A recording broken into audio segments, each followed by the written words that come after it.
Hello, hello. Welcome to I Got My Miracle. I'm super excited today to share uh, the miracle this week at Rythmia. Each week at Rythmia Life Advancement Center, we select one or two individuals who kind of represent the field of miracle, what a miracle is at Rythmia. And this week, oh my God, Ta and Dorothy, we had an amazing week together and getting to meet these beautiful women and souls.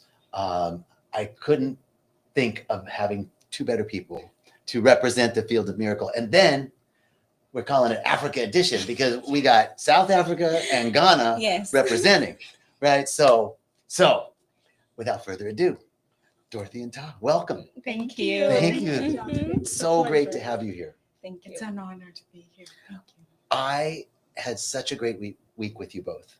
I want to ask you, like, I'll start with you, Dorothy. Tell us a little bit about you, what you do, what brought you here. Okay, so my name is Dorothy. I have been in.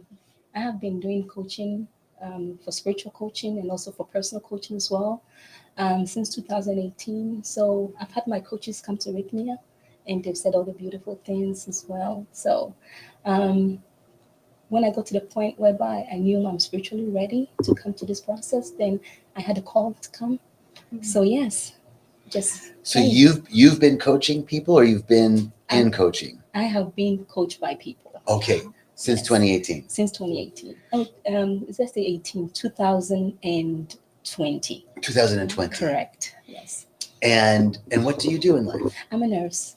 And Mhm. in like what are you, a ER nurse or a Surgical nurse okay, so you're Mhm. like in the OR. in the OR.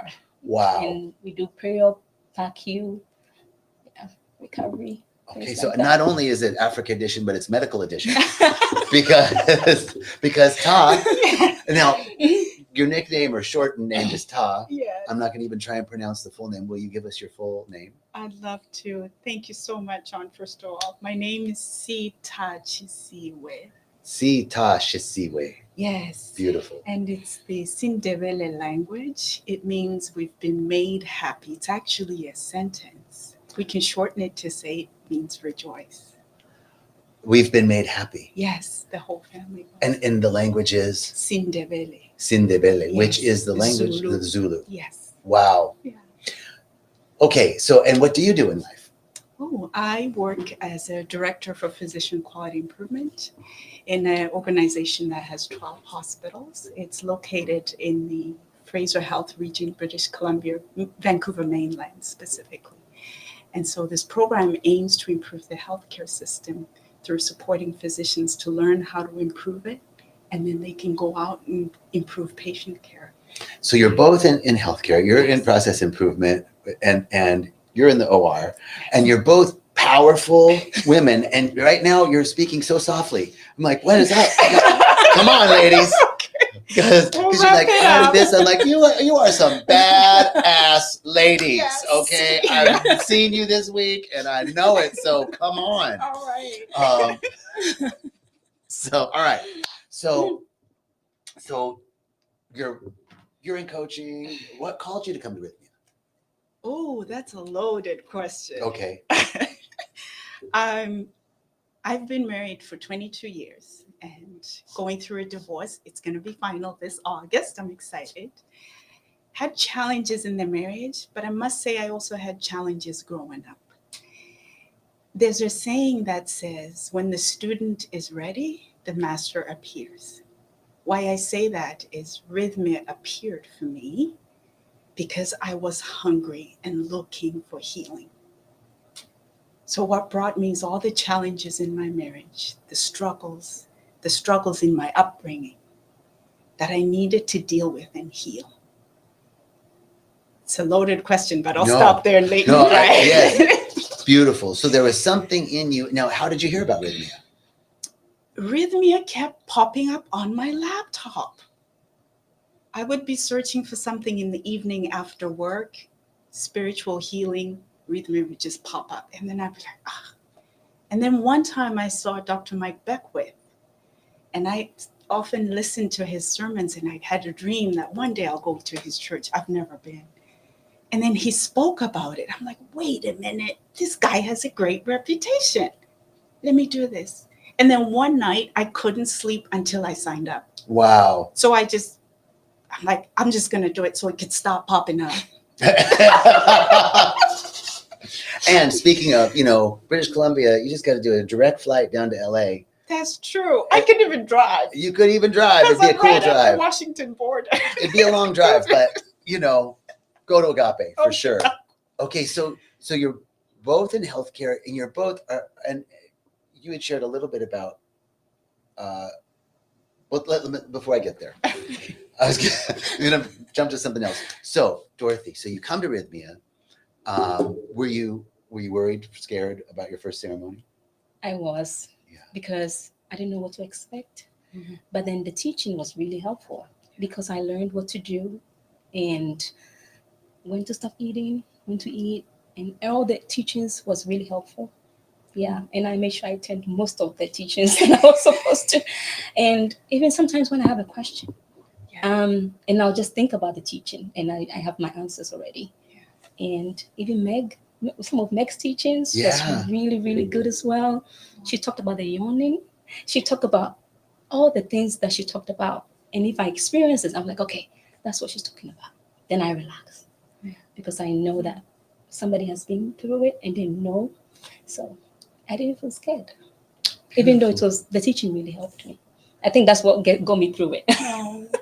Yeah. And what for you was your miracle? Oh, yes. I think my biggest miracle was when I got my body healed, the surgery.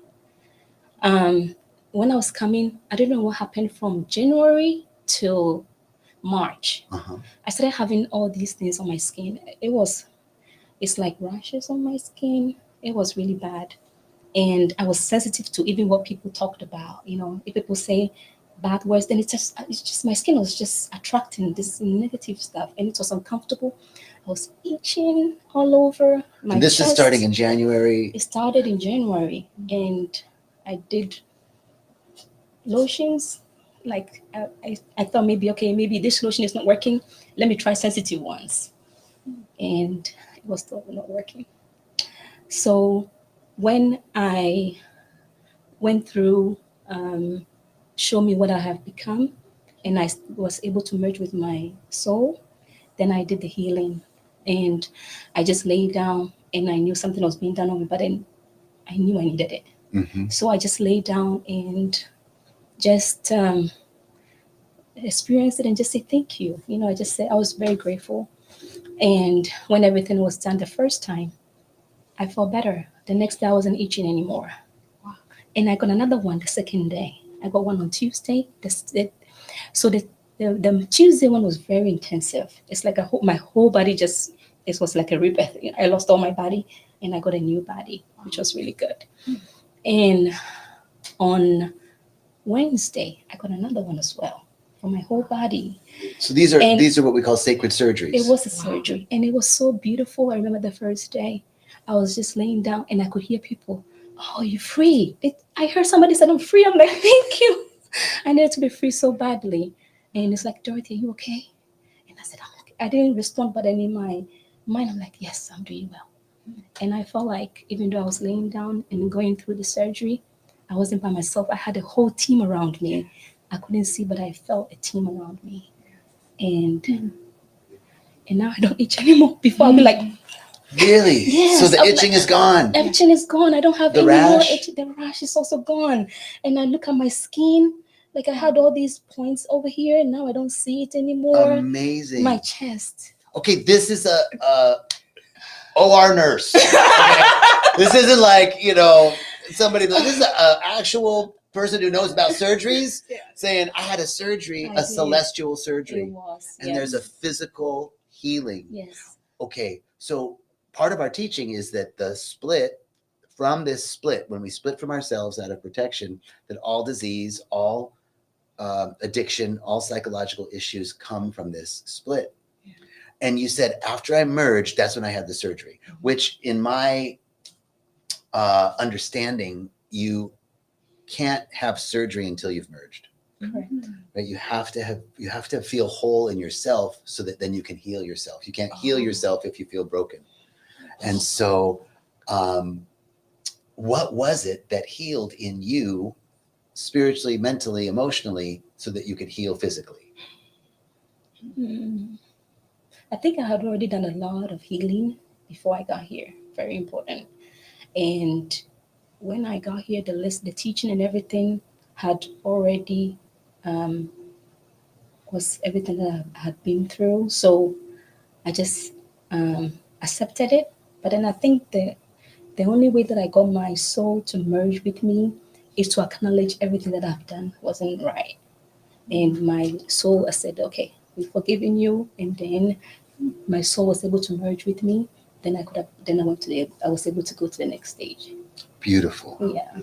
Beautiful. Very powerful. So all the work that you did before set the stage so that you could then actually acknowledge the times that you left your soul, the times that you weren't true to your soul, to yourself, then you abandoned yourself. I did. Which we had talked a little bit about on the way over. You were the perfect girl, the perfect child, Yes. pastor's daughter, That's true. and there was a moment in your life where you said you took your power back. I did. And then this was an extension of that healing, where you actually could now accept yourself for the powerful, badass mama that you are. Okay. That's true. Beautiful. And you're just radiant. Love Thank you you so much. Thank you. Thank you. Thank you. Okay. So now, Sister Talk. Okay. Okay. Tell us a little bit so finally you said I had to sign up. I couldn't sleep until I signed up. So you signed up, you got here. Yes. What would you like to tell us about this week? You shared so powerfully today in closing group. I'm just going to let you share whatever part or how you want to share that or what you want to share of that. Is that okay? It's absolutely okay. I want to say to Dorothy, I was witness to her itching. I observed Dorothy itch when we're lining up for lunch and dinner. Even if a bug passed by, she would itch. Jump. Yes. She would jump. It was the jumping into my skin. This That's is how a I miracle. felt. I have goosebumps just hearing you say you have an itch. And I noticed since we've been sitting, she hasn't itched. I haven't. Wow, rythmia. Right? Wow. Wow, Mother Ayahuasca. Wow. Wow, rythmia. Wow, Dorothy. Wow, Dorothy. Yeah. Wow. Yeah. Wow. Yeah, and your I never skin is said just it. flawless. I It's know. beautiful. Wow. And it feels good. It's like somebody's finding me. I don't feel that anymore. Yeah, So, a story is one thing, but if you had I witnessed it and I didn't know that was part of the reason. Yeah. But you saying it now, I'm like, wait a minute. Wow. Oh, So wait amazing. a minute. So amazing. Yeah. What was the question? Thank you for taking that moment because you are such a sweet soul. Yeah. And I wanted to honor and acknowledge you and yet there was this, okay, now I got to move on to the next question because we're doing an interview. So thank you for going, oh, that's your question, John. But wait, I want to take another minute and acknowledge Dorothy. Yeah. And that you witnessed it. Yes. Right? Amazing. So I wanted to hear a little bit about your story. You said you're getting divorced, and that was part of your reason for wanting to come to Rythmia. But you have a powerful story of your childhood and growing up you grew up in apartheid. Yeah, Zimbabwe. Yes. Zimbabwe. Yes. Okay. So all right. Please tell us. Okay, I'll start from the beginning for context. Born in Zimbabwe and raised by my grandparents on my father's side. My father wasn't a great son, good man, but he struggled with violence and fighting, so he wasn't stable. My mother, on the other hand, was an alcoholic, so they couldn't marry because two of them together, even though they made a beautiful child. Yes, indeed. And I'm grateful they came together and made me. They were not ready to parent. For the longest time, I resented not knowing my mother. In fact, I grew up thinking my grandparents were my parents. Let me start there. And even though I called them, Gogo means grandma and Kulo means grandfather, It hadn't clicked that they were not my siblings until one day my dad came home and he was upset with me. So I said, "You don't get to yell at me. You're just my big brother." And time seemed to stop. He goes, "What?" I said, "You're just my big brother. You're the eldest. I'm the little one." He's like, "No, I'm your father." I was like, "What?" So then a family gathering had to happen to explain to me that I should respect him not as a brother, but as a father. Mm-hmm. Then I started to ask, then where's my mother? If he's not my brother, where's my mother? I was 13 at that time. Wow. In the Zulu culture, a lot of secrets are kept in my culture. Adults keep a lot of secrets. Some are detrimental because you grow up not knowing even your family medical history. I couldn't tell you. It's a secret. So when that gathering happened and I started to ask, they then shared that they had paid dowry, paid money to my mother's family to raise me from the time I was 12 months. That's why I didn't know who my mother was until that very moment. So then that started a hole in my heart that was I not enough for my mother to keep me? Of course. Not that my grandparents didn't do a good job. I just got curious because everybody at school had a mother who packed their sandwich. Mine was packed by my grandma. John, I was knitting in grade 2. I could knit, I could bake, I could crochet. My friends in elementary school were playing with mud and pretend house, and that annoyed me. I was mature. Being raised by a grandparent, you learn to be a mother fast. Yes. So you skip the dolls. I didn't play with dolls.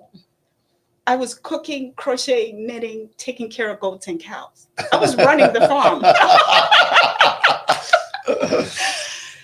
So you could call that my opening to a split when my father told me he was my father. Right.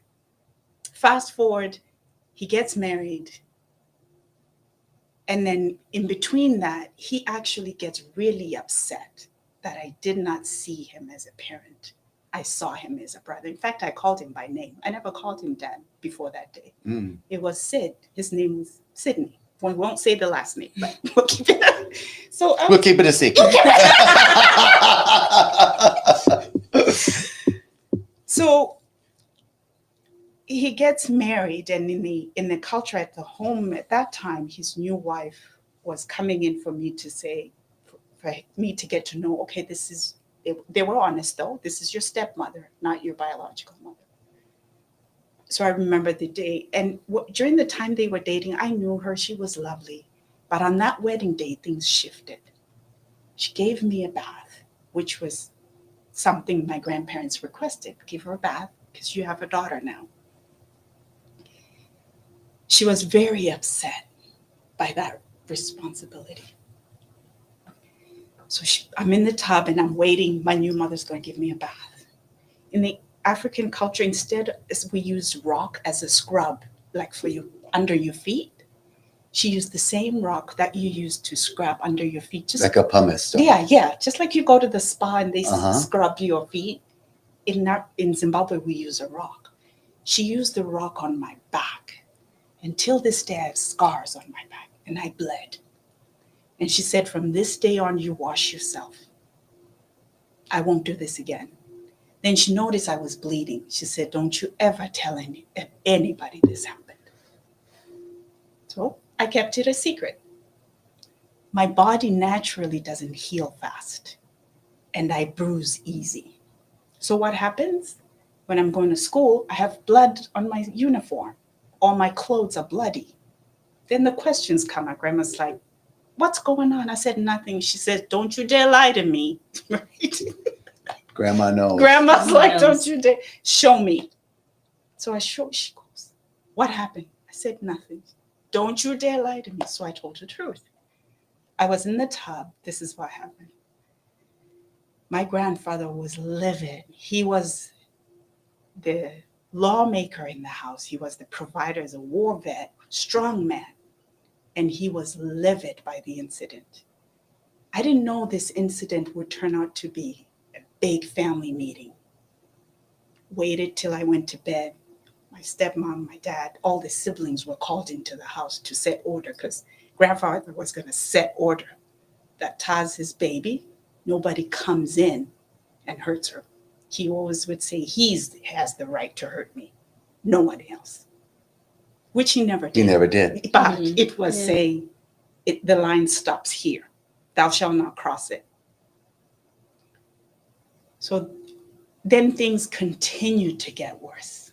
My father always believed that I had a better upbringing than he did. His parents were lenient on me. I had freedom that he didn't have. Never understood that. Over time, he realized that because my grandparents loved me so much, he could use me as a lever to get to them. Because he was what you would call gangster type of guy. Had killed a few people, one even in my presence. At night, police came, he had bloodied a man. Now that man had tried to break in, but instead of fighting him, he fought him and killed him. Mm.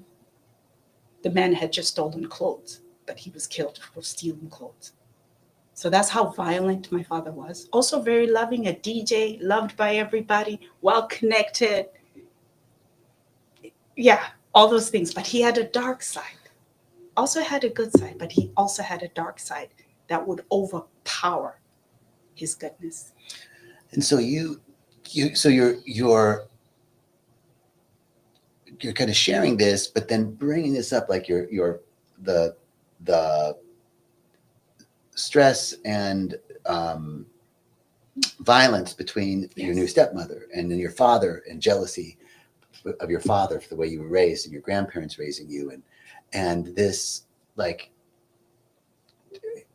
growing up in Yes. this way. And so um, you then, I'm sorry, I didn't mean to interrupt you, No. but there, you kind of started to tell a little bit about how this affected you. Yes. Thank you for helping me clarify. So this upbringing left in me a feeling of unsafety. This whole thing created a sense of not being safe. I became hyper vigilant to my environment to sense for, what's the word? To sense for risk. Sure.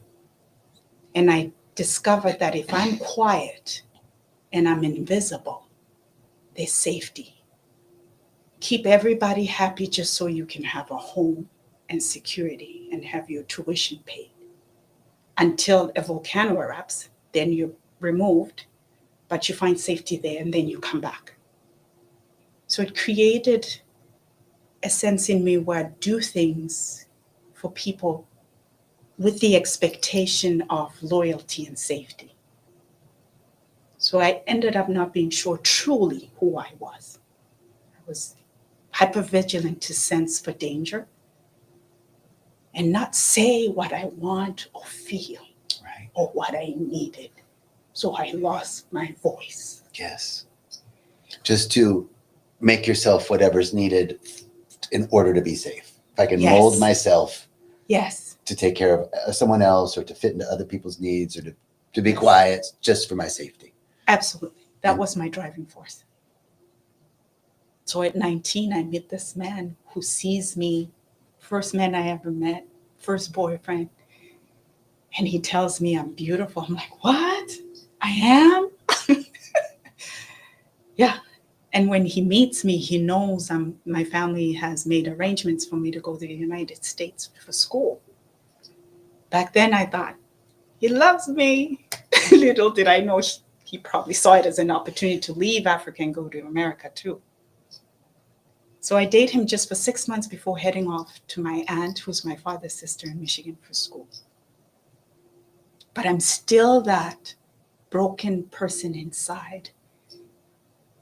And something I didn't realize until this week in Rythmia is that all that time, I built up anger and resentment. But it was all bottled up in here, all Right. packaged with a bow on it. And then, of course, I had to run because I didn't leave saying goodbye home. My father was upset. He took my passport, burned it. Wow. When he heard I was going to his sister in America, he felt that it's a reflection that he failed raising his daughter. He was going to find a way to send me to a developed country for school. Why would his siblings help? So he'd be upset his brother helped. So I had to get a new passport and actually flee the country without him knowing for this new life. Wow. And your husband followed, or it wasn't He your husband at followed that time? 2 years later. Boyfriend, husband, we got married in Michigan. So I helped him come. And I left my aunt's house, got an apartment. I just completed a 2-year diploma. We started a family, got married. And I thought, it's going to be beautiful. I don't need to run. I'm an adult. Yeah, I'm whole. So what did you see this week? What was the all of that? Such a powerful story. What was the shift for you in seeing who you've become and merging with your soul? A lot of things for me, and I'm going to fight tears saying this. No worries. Number one was seeing that all the pain, now there was a lot of pain, but there was also a lot of good, it just that the darkness overshadows the good times. All that pain, I used to always say, why me? I had to lose that why me question. And I had to believe this week being here that there was a function and a purpose. And I strongly believe it was meant to wake me up. To not why me, to I belong here. Because I often believe maybe I should not have been born. It would have been easy for my father, my grandparents, my stepmom. That's the conclusion I've drawn when I left Africa. I thought there was some Kleenex. I'm sorry, love. Oh, that's okay. That's okay. That's okay. You said something. You said issues are stored in your tissues, so the tissues right. Yes. It's okay. You know, I love this. There's a famous Black American writer. Her name is Zora Neale Hurston. She was Okay. the Harlem Renaissance. Oh. So, you know, to be a Black woman in the 20s was kind of challenging here. I can Yes. imagine. But she said, wherever I go, I belong Mhm. because I'm there. Oh, Right? wow. Like, bam. Come on, brother. That's why, and when you said, like, I belong, right? And it's like, I thought this whole life about I didn't belong. And I'm you know, Dorothy, you have such a powerful story too. And I want to bring you into this because you shared, you know, growing up a pastor's daughter, you kind of gave your power, your decision making over to authority, to your dad, to your parents, Yeah. and really were just a good girl and lost yourself too. You did. And so there's both a sense of losing your voice, losing your sense of identity, Mhm. and very strongly and powerfully reclaiming it and knowing that you belong because we're here. Yes. Ta, so first this idea of shifting from why me to I belong. Yes. I deserve to Yes. be here Yes. because I'm here. Yes. And what made me keep that I shouldn't have been born, I don't belong, was the one incident my father loaded a rifle after my grandfather had passed. And he threatened to shoot his mother, who was my grandmother. That if I don't leave and come with him prior to moving to the United States, because he had got wind they were planning for me to go to school, he would shoot and kill his mother. I knew with every fiber of my being that my father doesn't make empty promises because he had murdered a man. So I knew he's not playing games. Mm-hmm. I ran away from home and packed my bags so fast that I would come with you. So that feeling of I should never have been born was solidified in me at the age of 19. That truly, had I not been born, There was no way he would have loaded a gun, loaded it with bullets, and often threatened to pull the trigger, which he could have. I believe that. Now, I don't know if it was true for him, but at that moment, You believed it. I believed it. Yeah. That's good. So, fast forward, the marriage is tough. We moved to Canada, go to school in Michigan, we get married, move to Canada. The marriage is tough. My husband cheats and lies. It just didn't work. I kept giving, supporting to go to school, one degree after the other, up to 2 PhDs he earned. I worked 2, 3 jobs, had miscarriages, just trying to keep the family together. Because for me, this one's going to be my family. No one was going to take it away from me. And I would always be safe if I had him and the kids. So if I kept him happy, I would belong. Does that sound familiar to you too, Dorothy? Me too. And that's what I had to do before I claimed my power. And I said no more, because it got to the point whereby instead of me, I was helping everybody using all my strength and everything. And when I wasn't able to do it and I called for help, nobody was able to do it. So I decided to hold some power, that way I can be strong to keep doing what I'm doing. And that's when he said, "Oh no, you're not the girl I married. If you want to claim your power, then yeah, I'm gone." So he packed his. I thought it was a lie when he was doing it. I just watched him pack his clothes and everything, and he left. I'm like, okay, I'll get married to God now. Yeah. So yeah, and I've been okay. And then you realized that was the best thing that happened. It was the best thing that's happened. You did me a big favor. I'm telling you, I had a lot of questions though, because I was the narcissistic energy. I was like, is it my fault? What did I do? What did I do Sure. wrong? What did I do?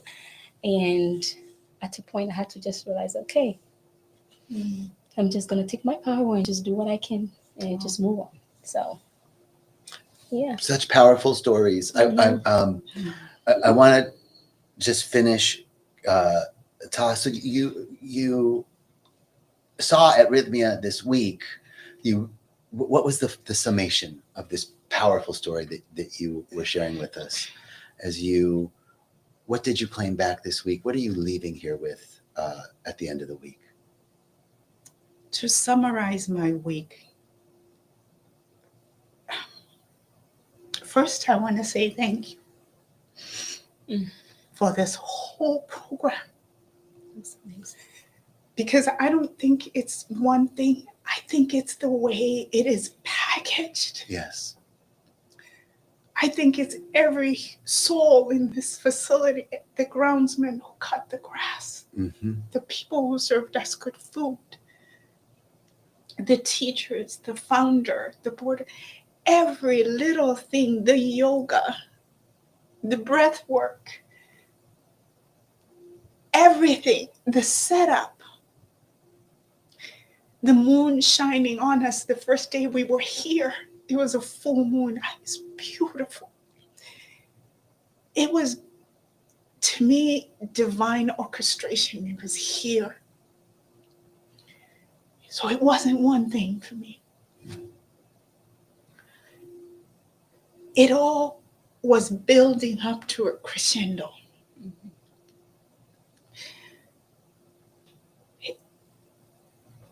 I had a knowing that everything that happened to me was for my good. I had a knowing. Yeah. I had a knowing that if I truly wanted to be set free,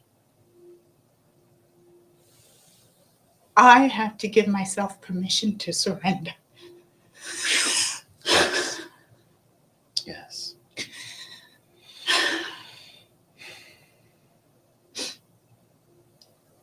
I also had to forgive every individual that I mentioned and didn't mention, even my biological mother. They all came to me in a vision, and like during the medicine ceremony, they'd just pop up in my, and each time I would smile and say, I'm sorry. Please forgive me. I love you. And I would felt them smile. I forget my father, my stepmother, everything, everybody. There's that first, remind me of the first question. Show me who I've become. Show me who I've become. That was my answer, to show me who I've become. Even my husband. Show me. I'd realized I had been bitter. At one point, one of the affairs led him to get fired, so we had to move from one province to the other. I'm so sorry and I'm ashamed to say this, but I did it. I hit him so hard. I was angry. I shouldn't have hit him. The anger in me led to me losing hair. This is a wig. I'm going to say it. I'm going to tell the truth. This is a wig. I struggle with insomnia. My hair falls out for years. I've been living in this prison of why me. It ate physically. It ate me. Yet I was the one imprisoning myself. That's what came this week. I'm responsible, not the people. What happened was wrong. Yes. But the identity, Yeah. right? We identify as victim. Yes. That's not who you are. Yes. And that when we say, we imprisoned ourselves, it's like that piece. We get imprisoned in the story. And it sounds like you were able to free yourself. You were able to free yourself of the story this week. And the work that you've done, right? All of it matters. All of it coming up to this moment. And so powerful. So powerful. Thank you. Thank you for teaching about the split. Yeah, the teaching. That's why I mentioned that everything they taught us, it's almost like you guys were going in our bodies and souls. You were opening boxes and then walking away. Yeah. I kid you not. John Jacob, your class about the split, how you come in as whole and you experience something that develops a feeling and then it becomes who you are. You identify with it and you keep it. You were opening a box and then walk away, and then another teacher would teach a different concept, open a box and walk. Because I am the answer to whatever I'm facing. That's Reverend Michael right there. Wow. We could go on. I feel like now I understand why Joe Rogan does like 3-hour podcast, because I'm like, we could keep going, but we gotta say goodbye for a minute. But thank you. Thank you. Thank you for your powerful testimony. Thank you for your powerful testimony, for what you've done this week, and for saying yes to this interview. Yes. And I'm so grateful to have spent this time with you, and for your willingness to share from your hearts what you experienced this week. And I'm grateful and thankful. Is there anything you want to say to finish up? I just want to say, I actually told Jerry this morning that, we're very grateful for him creating such a place that we can all come to get an experience of healing and recovery. So Beautiful. Thank you. Thank you. Yeah. Thanks for coming. You're welcome. Ta, is there any last thing you'd like to share, or something on your heart? I want to encourage every woman, every male who's going through something, that there is help out here. I forgave. I discovered who I am. I let go of the baggage. I got healed. I got a spiritual surgery. Mama, I prayed and asked her to heal my heart at all costs. I had a spiritual heart. Mine wasn't a transplant. Mine was just open up, pull out. That anger, that resentment, that no voice pulled all the gunk out of me. And my last request was, I've never felt the love of a mother. And that answer came so fast. I was held. I was cradled. I now know what divine love feels like. Who would have thought? Born in Africa, would get to learn this in Costa Rica at the age of 47 with 3 kids, and I'm a mother. Wow. I felt that here. I believe I'm healed. And so it I- is. I've been sleeping in rythmia. I don't sleep without sleeping pills. Oh, I haven't slept without sleeping pills in 12 years. Wow. And get ready to watch your hair come back. Oh, yeah.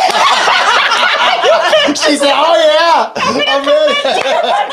Show Okay, if it happens for you, maybe it'll happen for me. Thank God you. bless you. God bless God you. bless you and everybody.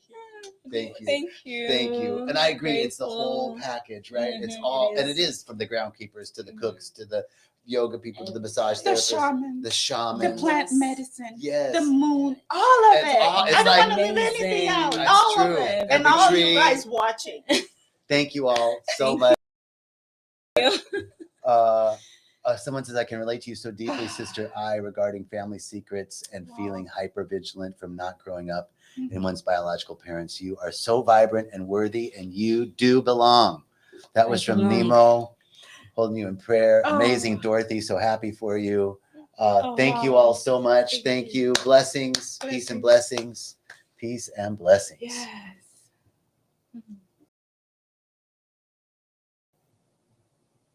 Okay. Oh. Wow.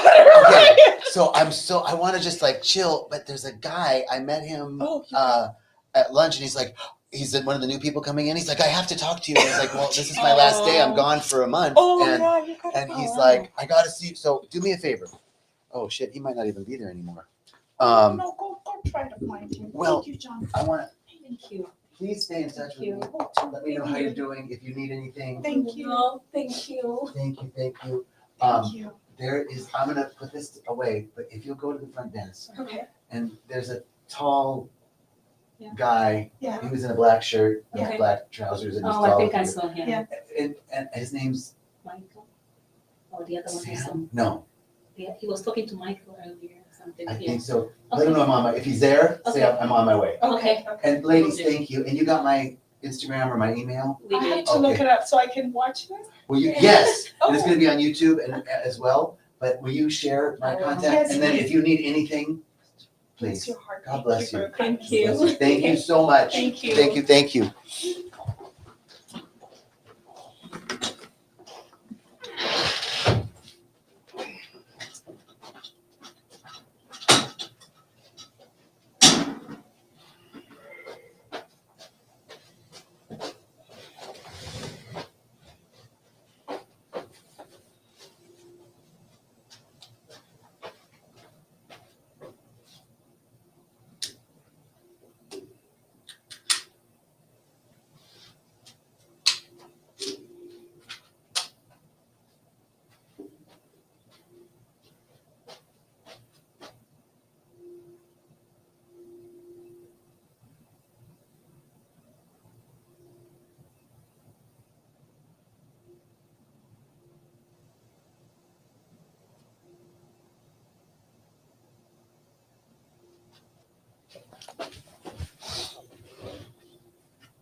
I need to write an Instagram post for a recap of the live stream I just did. I got my miracle with Ta and Dorothy.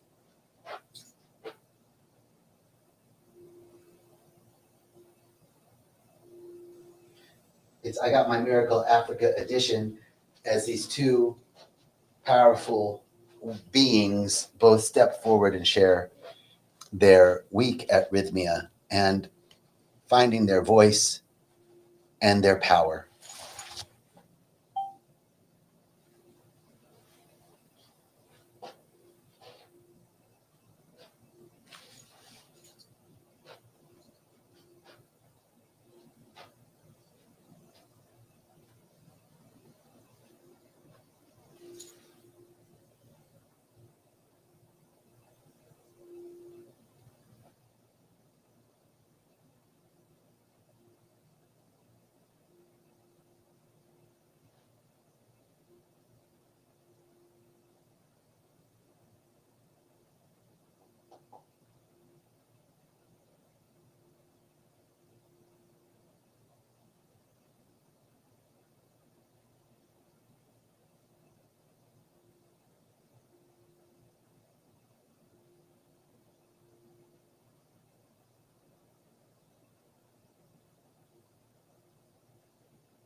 Día y voy a ver cuál es el plan, a dónde quiere ir yo. De hecho que la idea